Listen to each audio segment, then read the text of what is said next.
ক্লাবে আমি যাচ্ছি ভিডিও করতে, অনেকেরই কমেন্ট করেছিল ভিডিও করার জন্য। যাচ্ছি, অডিশন দিব কিনা ঠিক নেই, বাট সবটাই তুলে ধরার চেষ্টা করব। তো চেষ্টা করবো অডিশনও দেওয়ার। তো চলো দেখা যাক। এখন ঘড়িতে বাজে 12:30। 12:30টার সময় আমি যাচ্ছি। কাঠিতে একটা কাজ ছিল, সেখান থেকে হয়ে আমি যাচ্ছি দেন ওই গন্তব্যস্থলে রাখাল স্কুলে। তো চলো, বর্তমান খড়গপুর বাইপাসের কাছে নামিয়ে দিল, সেখান থেকে আর ভেতরে যাওয়া যাবে না। তো সেখান থেকে আমি হাঁটা শুরু করেছি। বর্তমান রাস্তাঘাটে অনেকটা ফাঁকা লাগছে, জানি না কাছ থেকে কতটা ভিড় আছে বা না আছে। অনেকে মানে অডিশন দিয়ে বেরিয়ে আসছে, দেখাই যাচ্ছে। তো চলো কাছাকাছি দেখা যাক। আর এখানকার পুলিশ প্রশাসন একদম গাইড করে দিচ্ছে। যাই হোক, যেহেতু আমার বাড়ির কাছে আর অলরেডি আমি ওই লোকালিটিতেই ছিলাম, তাই টোটো করে আবার চলে এলাম ওই রাখালচন্দ্র বিদ্যাপীঠে। তো চলো দেখা যাক। এই যে দেখতে পাচ্ছ, যত এগোচ্ছে তত কিন্তু মানুষের ভিড় দেখতে পাওয়া যাচ্ছে।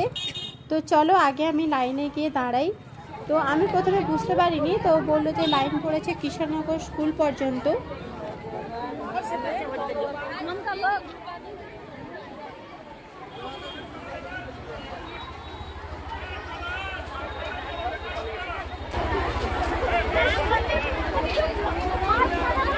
সো ফ্রেন্ডস, কত পরিমাণে ভিড় দেখতে পাচ্ছ, অজস্র ভিড়। তো কলেজ পর্যন্ত চলে গেছে।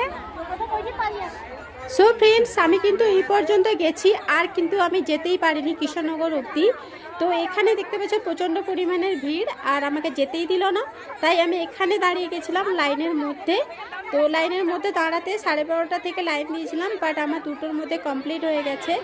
তো সত্যি কথা বলতে তোমাদের আশীর্বাদ এবং ভগবানের আশীর্বাদ ছাড়া হয়তো এটা সম্ভব হতো না, কারণ অনেকেই রাত্রি থেকে ভোর থেকে এসেও মানে সন্ধে হয়ে গেছে, বাট আমার সেটা হয়নি। তাই জন্য থ্যাংক ইউ সো মাচ।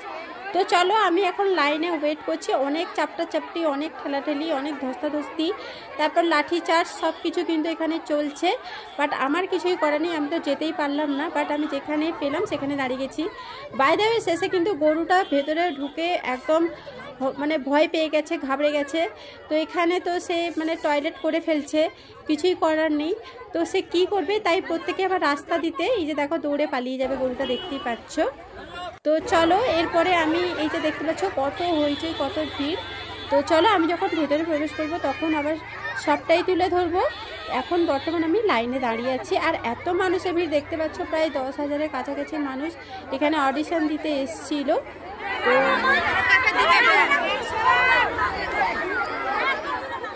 এরপর ফ্রেন্ডস লাইন করে এই যে দেখতে পাচ্ছ স্কুলের গ্রাউন্ডের ভেতরে ঢুকিয়ে দেওয়া হয়েছে। মানে কিছু কিছু জনকে ভেতরে এন্ট্রি করাচ্ছে। এবার এই ভেতরের মানুষজনের যখন ইন্টারভিউ কমপ্লিট হয়ে যাবে তখন আবার কিছু জনকে ঢুকাচ্ছে, স্টেপ বাই স্টেপ করছে।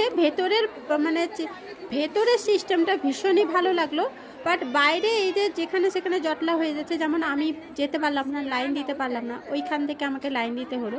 সত্যি আমারও নিজেরও খারাপ লাগছে, কিছুই আর করার নেই।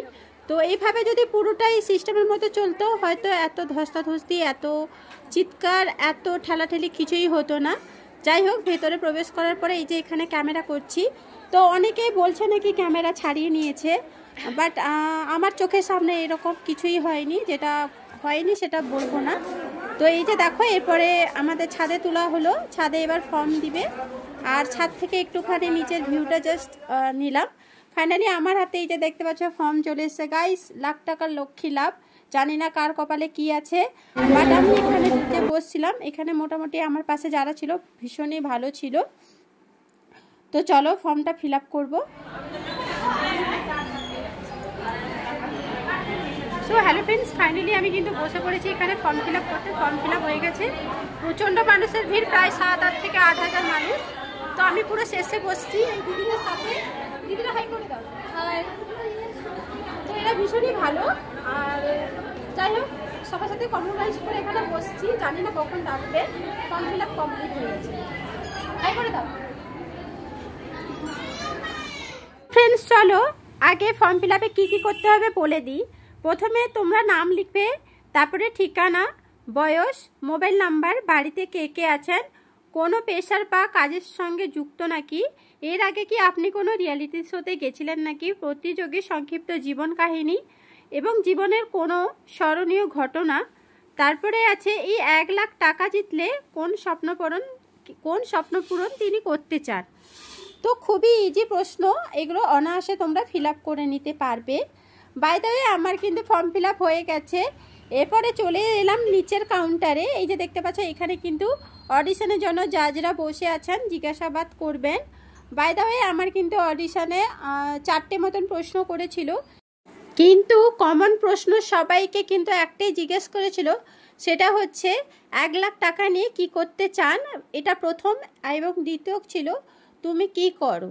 এই দুটো প্রশ্ন কিন্তু অবশ্যই মানে প্রত্যেকেই এই দুটো প্রশ্ন জিজ্ঞেস করছে। তারপরে ফর্ম ফিল আপে যখন কিছু লিখেছো সেটা হয়তো পড়ে তখন কিছু জিজ্ঞাসা করছে। আমাকেও তেমনি দুটো মতন এক্সট্রা কোনো প্রশ্ন করেছিল। তো তার মধ্যে একটা প্রশ্ন ছিল যে আমি বিয়ে কেন করিনি, এটা জিজ্ঞেস করেছিল। তো এমন কোনো কঠিন প্রশ্ন করছে না যে যেটা বলতে পারবে না বা ঘাবড়ে যাবে। এখানে ঘাবড়ানোর কোনো কিছুই নেই গাইস, সত্যি একদম। তো চলো, আর এরপরে আমি বাইরে বেরিয়ে এসেছি, দেখতে পাচ্ছ কত মানুষের ভিড়, প্রচুর মানুষের ভিড় জমায়েত হয়ে গেছে।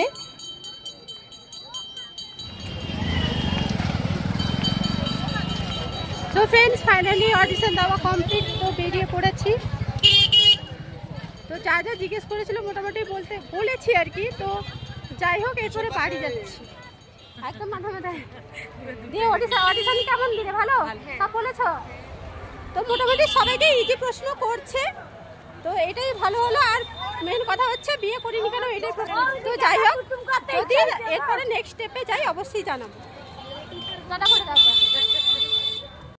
তো ফ্রেন্ডস এখানে যে দিদি ভাইটা, ও আমাকে দেখেছে, মানে ইউটিউবে আমার ভিডিও দেখেছিল, তারপর ফর্ম ফিল আপের সময় চিনতে পেরেছে। সত্যি কথা বলতে এখানে অনেকেই চিনতে পেরেছে। এই যে বুনুটা, এই বুনুটাও আমাকে চিনতে পেরেছে। কেমন অডিশন দিলে বলো? ভালো, খুব ভালো, খুব ভালো অডিশন দিয়েছে। আর এ হচ্ছে বোনঝি। হ্যাঁ, তো কালকে যে দেখা হয়েছিল মামের সাথে, তো ওর রিলেটিভ, তো ওর সাথে হঠাৎ দেখা হয়ে গেল, ভীষণই ভালো লাগছে। কেমন আছো বলো? ভালো, তুমি কেমন আছো? আমিও ভালো আছি। তো এই ফেসবুক করে আমিও রিসেন্ট খুলেছি ফেসবুক। তো যাই হোক, ভালো লাগলো দেখা হয়ে। আমি প্রথমে বলে দিই আমি কেন এই অডিশনে এসেছি। প্রথম কথা হচ্ছে আমার দিদি কিন্তু প্রচণ্ড পরিমাণে রিকোয়েস্ট করেছিল।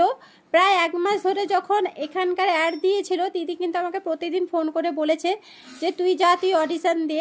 বাট আমি জানি অডিশনে আমি সিলেক্ট হতে পারবো না, কারণ হচ্ছে আমি দিদি নাম্বার 1-এ অলরেডি 2বার অডিশন দিয়েছি, তো এখনো পর্যন্ত ডাক পাইনি। পরিপ্রেক্ষিতে কিন্তু আমি জানি যে আমাকে ইনভাইট করবে না। সো দিদি যেহেতু আমাকে অনেক করে রিকোয়েস্ট করেছিল, দিদির আবদার রাখতে হবে। আর হ্যাঁ, তোমরা অনেকেই আমাকে কমেন্ট করেছিলে যে 1 লাখ টাকার লক্ষ্মী লাভের ভিডিও একটা চাই। সেই পরিপ্রেক্ষিতে কিন্তু আমি গেছিলাম, আর ভেবেছিলাম বাইরে থেকে ভিডিও করে নেব, বাট ভেতরে না ঢুকলে কোনো কিছুই আমি তোমাদের সামনে তুলে ধরতে পারতাম না।